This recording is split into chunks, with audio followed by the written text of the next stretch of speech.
Hey, we'll talk about message authentication codes. So the idea is that now, previously we only talked about like hiding data. Now we want to make sure that data cannot be changed or data cannot be forged. The scenario is as depicted here. Basically, Bob wants to send a message to Alice, and Alice wants to make sure that this message actually originated at Bob, and Eve didn't come up with this message. And the security experiments that we have seen two definitions for MAC unforgeability. The one was defined by the message authentication game, and the other one was defined by the strong message authentication game. And essentially in both of these games we have a challenger again and an adversary. The challenger generates a key. The adversary may query for MACs on arbitrary messages of his choice. He can do this adaptively as before in all of the CPA and CCA games. And then eventually the adversary outputs a pair, MT, and he wins if this is a valid pair, and he has never queried the message again before. He has never queried for this message. Because if he has queried for this message, then it's easy to come up with a tag that's valid on that message, right?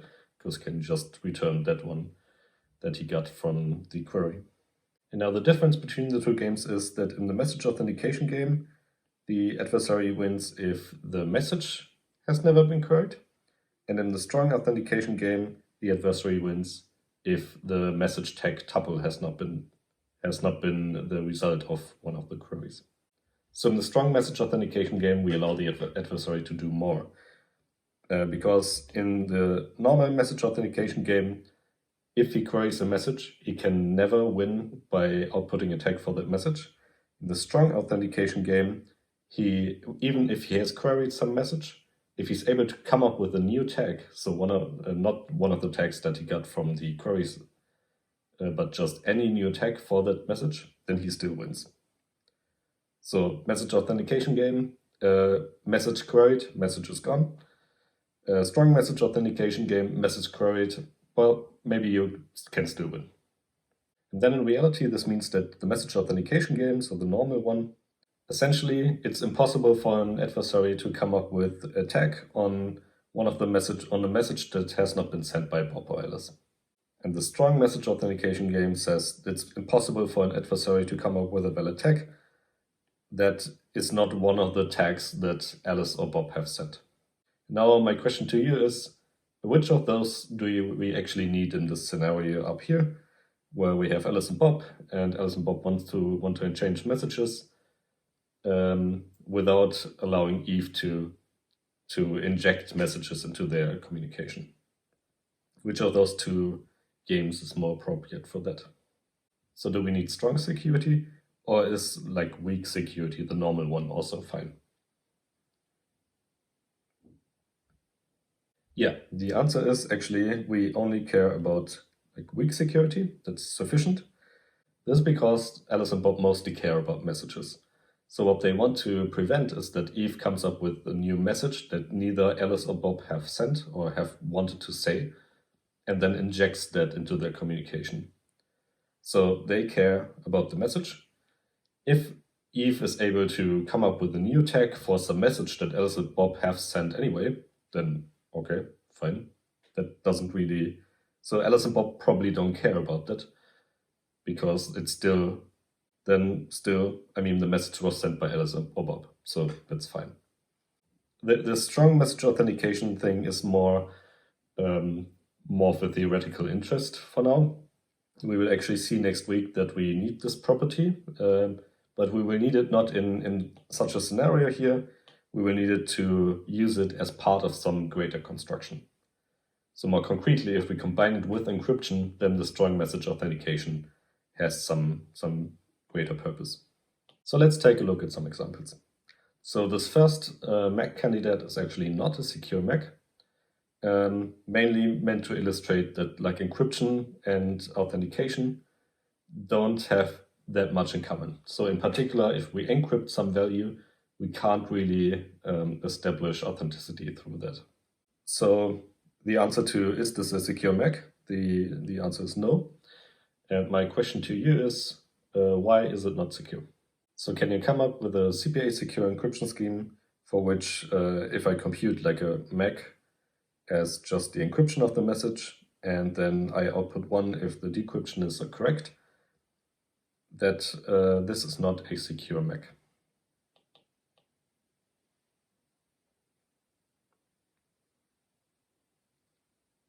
Okay, this wasn't too hard, because we've actually seen the example already in the lecture.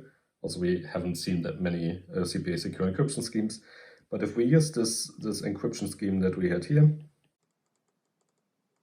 the one that's based on a secure PRF, then this is a CPA secure encryption scheme. But if this was my MAC for the message M, then I could easily make this a MAC for a message M prime by just XORing this part here with just M XOR M prime. And then this will be like a MAC for M prime. So this is a really bad idea. And also generally encryption and authentication, they're just completely different goals. So the other example that I want to take a look at is this MAC-by-PRF. Essentially in the lecture we've already seen that that if I compute a MAC on the message M just as FK of M, if that's my MAC, then this is a strongly secure MAC. And now I basically changed this construction a little bit by saying I append to every MAC, I append a 0. Whenever I make something, I just take the normal MAC from the pseudonym function and then just append a 0. And then when I verify a MAC, I basically pass the tag as a pseudonym function value concatenated with any bit, so B0 or 1. I basically throw away the last bit and check if the rest of this is the correct pseudonym function value for the message. So my question now is this a secure MAC or is it a strongly secure MAC?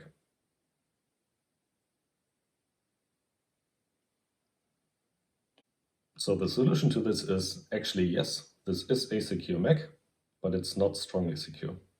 I guess the easier part is to see why it's not strongly secure.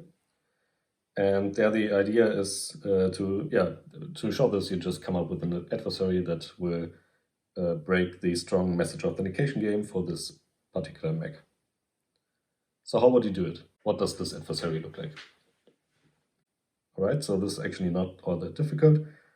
The idea is that you can just query for some tag on some message, let's say 0, and then, well, you will get a tag like this with the 0 at the end. You just then output a tag with a 1 at the end instead of the 0, and this is also a valid tag according to the verify algorithm, but well, it's not one of the tags that was output by the oracle, so this strong message authentication adversary wins.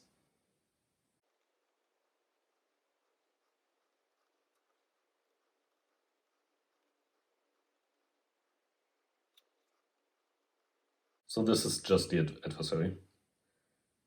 We'll query for one tag, throw away the 0 at the end, append a 1, and then it will just win the game. However, it is a secure MAC, like not strongly secure, but like weakly secure. And for this, we can basically show this by reduction to the original MAC. So we know that the MAC where I don't append a 0 at the end and the verification just checks the pseudonym function value, yet this MAC is secure. So we can do a reduction, basically claiming that if the original MAC is secure, which we know from the lecture, assuming this is a pseudonym function, then this new MAC, this MAC-by-PRF with a small twist, that one should also be secure. So we start with the standard boilerplate again.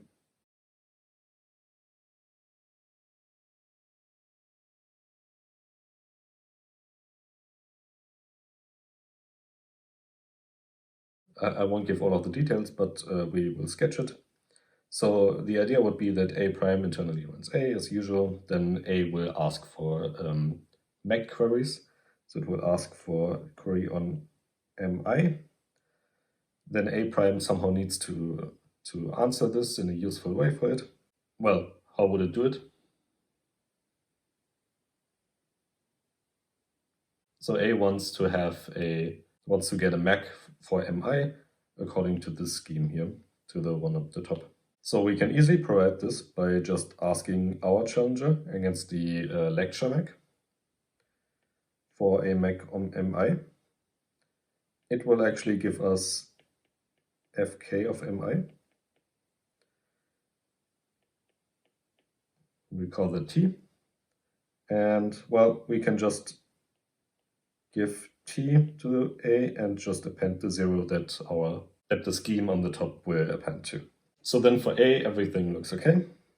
Eventually, A will output a pair. So to be more precise, I will call this thing that A outputs T concatenated with a bit, because this is the format that the tag will be in, that A outputs. And then A prime will just output, will basically just strip this bit from A and output MT as a forgery. So now we would have to do all of the analysis. So what are the chances that A prime actually wins against the lecture MAC in the message authentication game versus the chances that A wins against the exercise MAC that we came up here. And what we will find out is that the chances are actually the same, because what A sees from its view, it's perfectly distributed as it would expect against the message authentication game with the exercise MAC. And then at the end, if we check the winning condition, then we notice that basically A prime wins if and only if A wins. So the first thing to notice is that if this tag here is valid for the exercise MAC, then this tag T here is valid for the lecture MAC. This is pretty straightforward. And the second thing is, if A has not queried for a tag on M, then A prime also has never queried for a tag on M. So the second condition is also the same for both of these adversaries. So this was maybe slightly informal, but in the end, the advantage of this adversary A prime against the lecture MAC is the same as the advantage of A against the exercise MAC. We know that this advantage of A prime is negligible.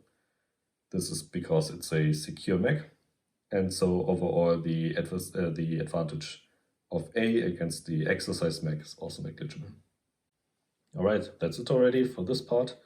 See you in the next one.